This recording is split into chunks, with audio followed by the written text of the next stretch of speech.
মানুষ এই সময় লাইন দিয়ে সন্ধ্যা আরতি দিচ্ছে, তারা সন্ধ্যা আরতি করছে। আর এই আরতিতে ঢুকতে হলে কিন্তু রাস্তার পাশেই মূলত এই সমস্ত দোকানগুলো আছে, যেগুলোতে বিভিন্ন ধরনের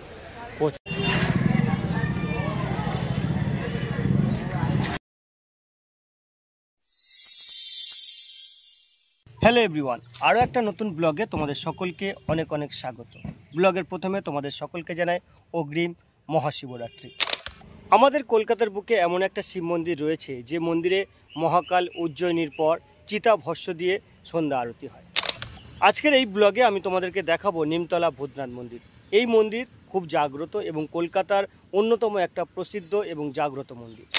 মূলত শিব পূজা ছাড়াও এখানে সারা বছর সন্ধ্যা আরতি হয়, কিন্তু আজকের এই ব্লগে যেহেতু কয়েকদিন পরেই আসছে মহাশিবরাত্রি, তাই আমি শিবরাত্রির যে প্রস্তুতি ভূতনাথ মন্দিরে সেটাই তোমাদেরকে দেখাবো। তো এই ব্লগটা দেখতে থাকো, আশা করছি তোমাদের ভালো লাগবে।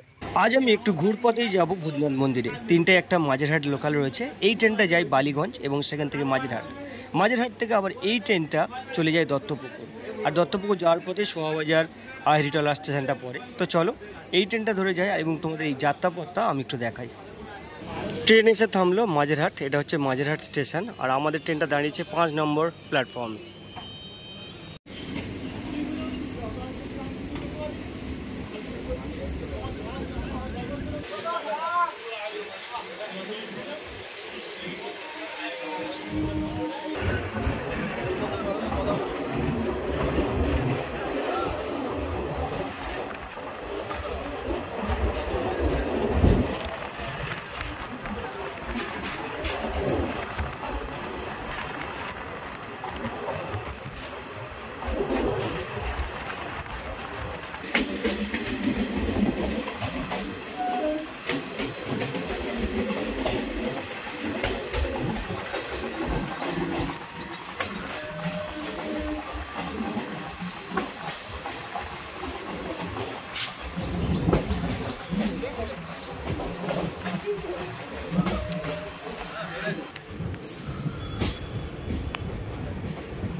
পাঁচটা 16 বাজে আর এসে পৌঁছলাম আহিরিটোলা স্টেশনে। এখান থেকে মূলত নদীর পাড় ধরে আমি এগিয়ে যাব ভূতনাথ মন্দিরের দিকে।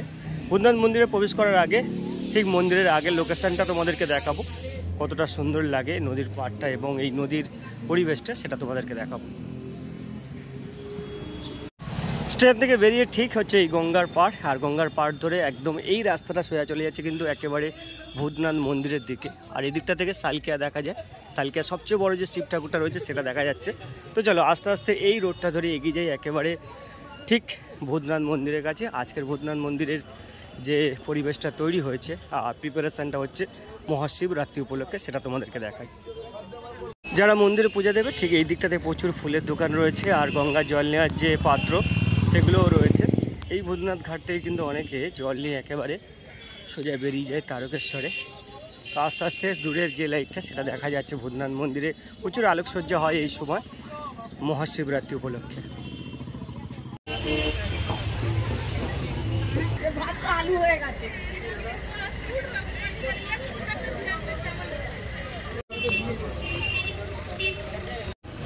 মোটামুটি এখান থেকে ওদের প্যান্ডেল এবং আলোকসজ্জা শুরু। রাস্তার দুদিকে প্রচুর মানুষ চলে এসছেন, তারা এই সান্ধিক্ষণে। রাস্তার পাশেই মূলত এই সমস্ত দোকানগুলো আছে, যেগুলোতে বিভিন্ন ধরনের প্রসাদ সামগ্রী পাওয়া যাচ্ছে। একেবারে মন্দিরের ঠিক আগেই এই দোকানগুলো পড়ছে।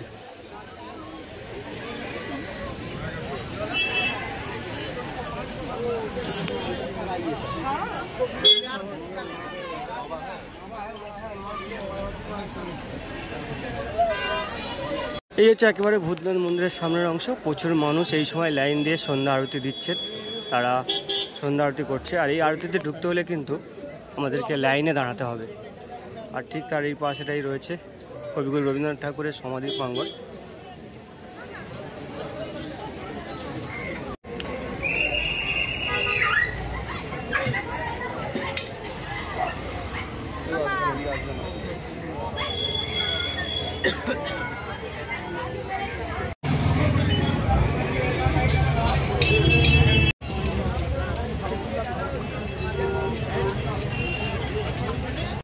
ভূতনাথ মন্দিরের ঠিক পাশেই রয়েছে নিমতলা মহাশ্মশান। এটা একটা দূষণমুক্ত কাঠের চুল্লি।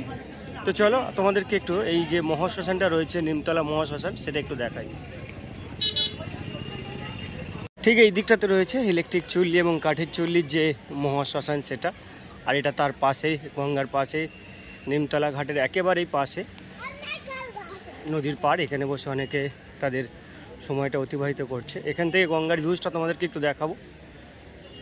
অনেকেই এসছে এই সন্ধ্যাবেলায় তাদের মূল্যবান সময়টা, অবসর সময়টা এখানে কাটাচ্ছে। এখান থেকে হাওড়া ব্রিজটা কিন্তু দেখা যায়, একই সাথে গঙ্গার যে ভিউজটা সেটা দেখা যাচ্ছে। তো চলো ওই দিকটা যাই।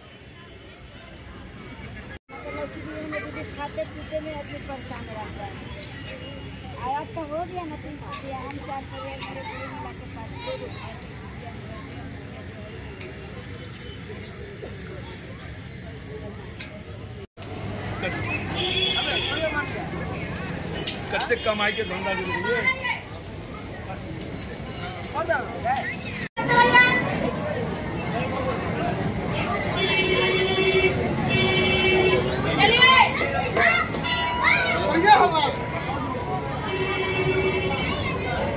अभी एक एक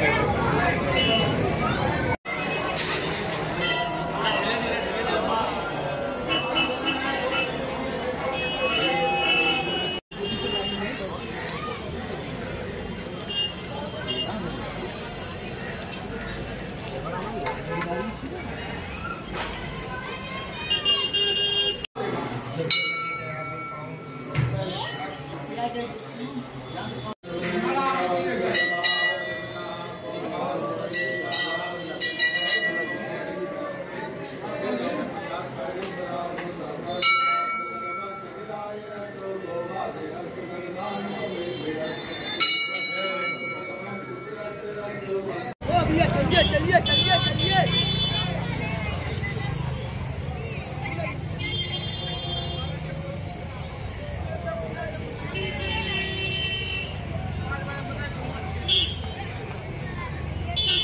মন্দিরে একেবারে ভিতরে প্রবেশ করেছি। এই ব্যারিকেডগুলো অতিক্রম করেই যেতে হবে মূল যে দ্বার রয়েছে, মূল যে গর্ভগৃহ রয়েছে সেখানে। তো চলো একেবারে ভিতর দিকটাতে যাই আর তোমাদেরকে দেখানোর চেষ্টা করব। এখানে নীরবতা বজায় রাখাটাও খুব একটা ইম্পর্টেন্ট জিনিস।